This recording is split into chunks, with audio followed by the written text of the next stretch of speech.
Paz do Senhor, meus irmãos, estamos aqui novamente para trazer uma rápida meditação sobre a palavra de Deus.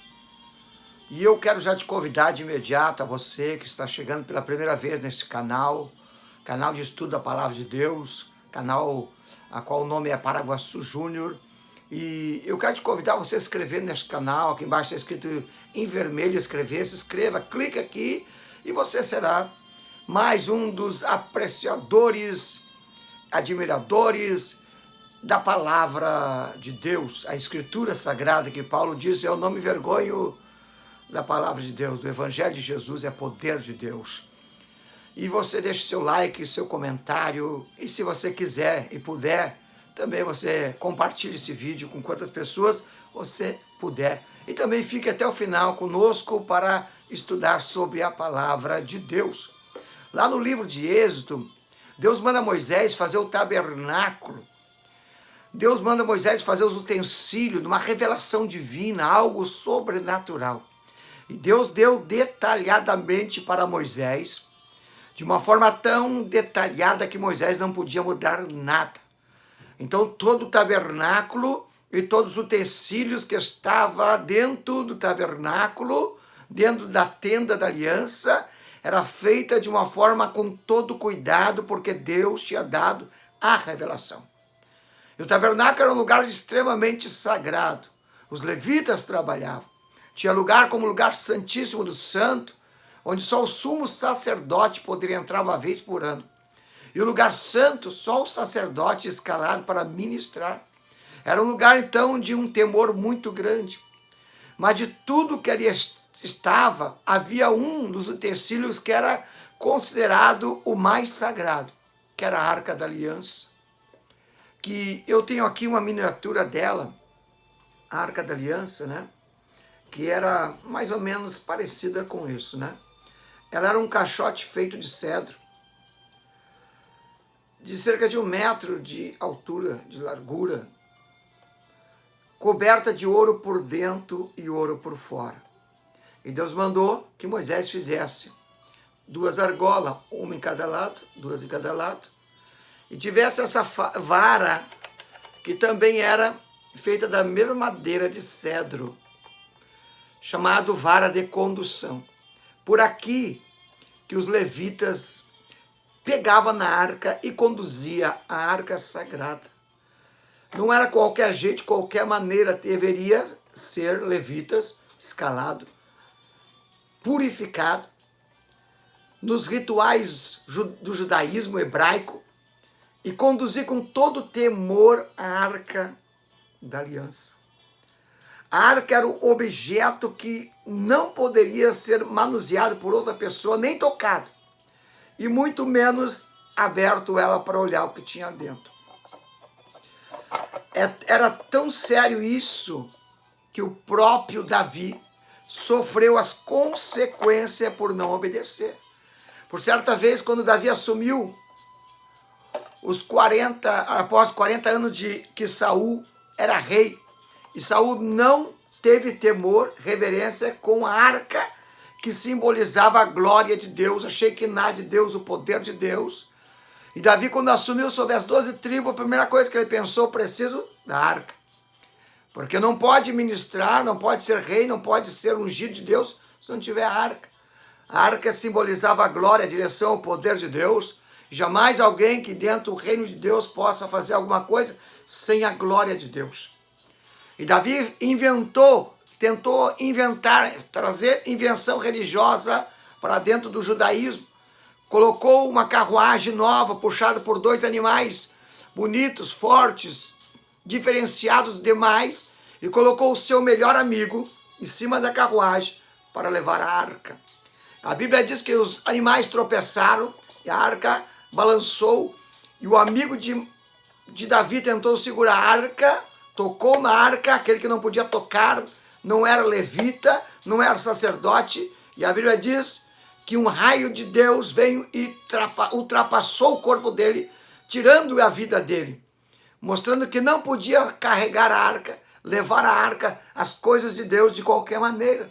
Davi teve um grande temor, que logo depois do arrependimento de ter feito errado, chamou os levitas e mandou os levitas carregar a arca segundo a palavra de Deus. Não é somente levar a arca, mas levar a arca segundo a palavra de Deus.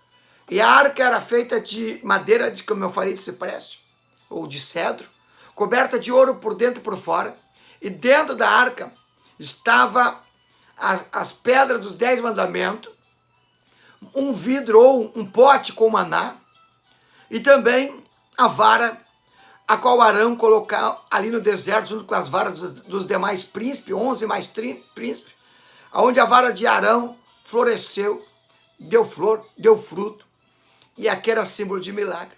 O interessante também é que dentro da arca, o maná, que tinha que ser consumido diariamente, senão no outro dia estragava, dentro da arca o maná não estragava. Porque a arca simbolizava a glória de Deus e a eternidade.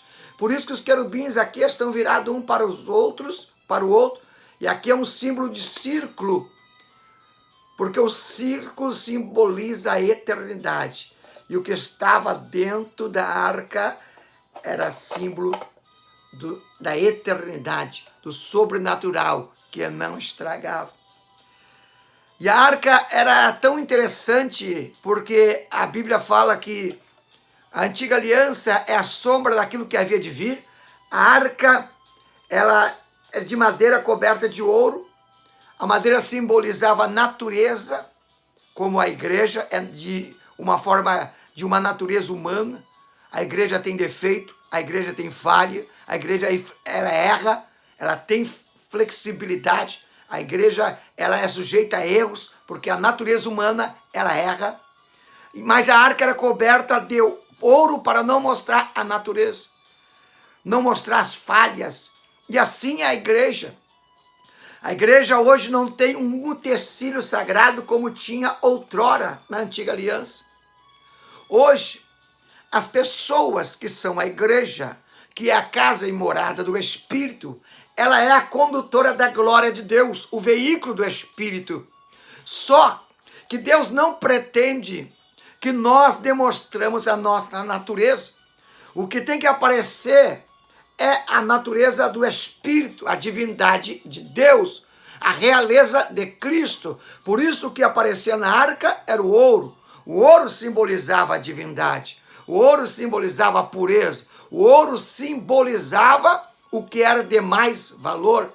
A natureza que estava oculta no ouro não devia se expressar nem aparecer. Por isso que João Batista diz que Jesus apareça e eu diminua. Ele cresça e eu diminua. Representa que nós somos a igreja, mas quem tem que aparecer é o Cristo. Quem tem que se aparecer, quem tem que mostrar sua glória é o Espírito Santo de Deus. E por isso, da mesma maneira que a arca, ela era conduzida com todo cuidado e temor, assim a igreja também. Por isso que a Bíblia diz, guarda o teu pé quando entrar na casa de Deus. Tem que ter temor, porque ali há um prédio que foi construído, comprado, separado para a glória de Deus. Ainda que o prédio não seja sagrado, mas no momento que a manifestação da glória de Deus está manifestando, o lugar fica santo, sagrado. Lembra quando Moisés se encontrou com a revelação, onde a sarça estava ardendo em fogo? Deus disse para Moisés, tira a tua sandália porque o local é sagrado. O local deserto não era sagrado, as pedras não eram sagradas, mas Deus estava ali. Se Deus está ali, o local se torna sagrado. Por que a igreja é santa? Porque o Espírito de Deus habita em nós. Então Deus requer a santidade, a glória de Deus. E por isso que a igreja, quando Deus se manifesta, quando há um culto a Deus, tem que ter temor. Porque a divindade, a glória de Deus se manifesta ali. Assim, hoje não existe mais um objeto material. Não há uma casa feita e celebrando a sua santidade, mas a igreja é a arca de Deus, é a representação de Deus, é o Filho de Deus. E nós, A igreja do Deus vivo, ela é a manifestação do poder do Senhor. Por isso nós temos que ter cuidado. Assim como Deus levava a sério a arca, Deus leva a sério a igreja. Você tem que levar a sério também. A igreja foi feita pelo Senhor Jesus Cristo. Ele diz que eu edificarei a minha igreja, sobre essa pedra eu edificarei a minha igreja, e as portas do inferno não prevalecerão contra a minha igreja. Hoje a arca, a aliança de Deus, está através da igreja. O instrumento da glória de Deus é a igreja. A revelação de Deus para o mundo é a igreja. Por isso Jesus disse: ide pregar o evangelho a toda criatura. Aquele que crer e for batizado será salvo. Então a representação de Deus hoje não é mais a arca, não é mais o tabernáculo, não é mais o templo de Salomão, mas sim a igreja do Deus vivo. Por isso que ele diz, não tocava na arca, porque não poderia tocar, era só o sumo sacerdote que podia chegar perto. E Deus diz que a igreja é a menina dos olhos dele, e nós devemos ter todo o cuidado. E se você não é igreja ainda, se você ainda não recebeu o Espírito de Deus, eu quero te convidar a aceitar Jesus. Através do aceitar Jesus, do crer a Jesus, do entregar sua vida a Jesus, Deus se transforma em a arca espiritual, o representante, o portador das boas novas, o mensageiro de milagre. Seja a igreja, seja a arca, ainda que muitos não tenham mais a glória de Deus, ainda que muitos estão como o rei Saul, não estão preocupados com a glória de Deus, mas Deus tem glória para derramar, não sobre a arca antiga, mas sobre a igreja do Deus vivo. Alabaxana. Eu quero orar por você, eu quero orar com você e quero orar para a sua família ser abençoada, porque nós somos a arca de Deus, a glória de Deus ainda se manifesta sobre a terra. Senhor Deus e Pai, em nome de Jesus, quero neste momento, representando a tua glória, o enviado do Senhor, pedindo que a tua glória se manifeste sobre a vida dos ouvintes, dos irmãos que estão inscritos na sua casa, da sua família, e uma palavra profética seja manifestada dos céus sobre este homem, esta chamarrás, sobre esta família, sobre esta mulher. Quebra todo jugo, destrói todo tipo de impedimento, porque ainda a glória do Senhor se manifesta sobre a igreja do Deus vivo. Receba a graça, o poder de Deus em nome de Jesus. Deus abençoe a todos e que a paz esteja com todos vós. Fique com Deus.